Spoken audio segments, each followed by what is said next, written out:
सबसे पहले मैं मुबारकबाद देना चाहता हूँ बीपीएससी टीआरई 3 में जो लोग पास हुए उनको मुबारकबाद है एनआई इन्फॉर्मेशन यूट्यूब चैनल की तरफ से।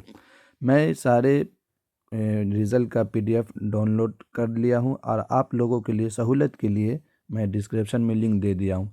जो जिन लोगों ने अभी तक पीडीएफ डाउनलोड नहीं किए हैं या डाउनलोड करने में परेशानी हो रही है तो हमारे वीडियो के डिस्क्रिप्शन में जाएंगे तो वहाँ आपको क्लास वाइज भी दे दिए हैं और सब्जेक्ट वाइज भी दे दिए हैं। आप देख सकते हैं कि 1 to 5 का भी लिंक दिया हुआ है, उर्दू बांग्ला का 1 to 5 का, English 6 to 8, Hindi 6 to 8, Urdu 6 to 8, Sanskrit 6 to 8, math and science 6 to 8, SST 6 to 8, ये सारे चीज़ों का मैं लिंक दे दिया हूँ और अपने व्हाट्सएप ग्रुप का भी लिंक दे दिया हूँ। अगर आप नेक्स्ट अपडेट लेना चाहते हैं तो इस ग्रुप में भी ज्वाइन हो जाइएगा ताकि आपको अपडेट मिलता रहे। इसी तरह का इन्फॉर्मेशन लेने के लिए एनआई इन्फॉर्मेशन यूट्यूब चैनल को सब्सक्राइब ज़रूर करें और वीडियो को लाइक ज़रूर करें। अगर आपको जो भी क्वेश्चन हो तो कमेंट में मुझसे पूछ सकते हैं, मैं कोशिश करूँगा कि आपके सवाल का जवाब दूँ।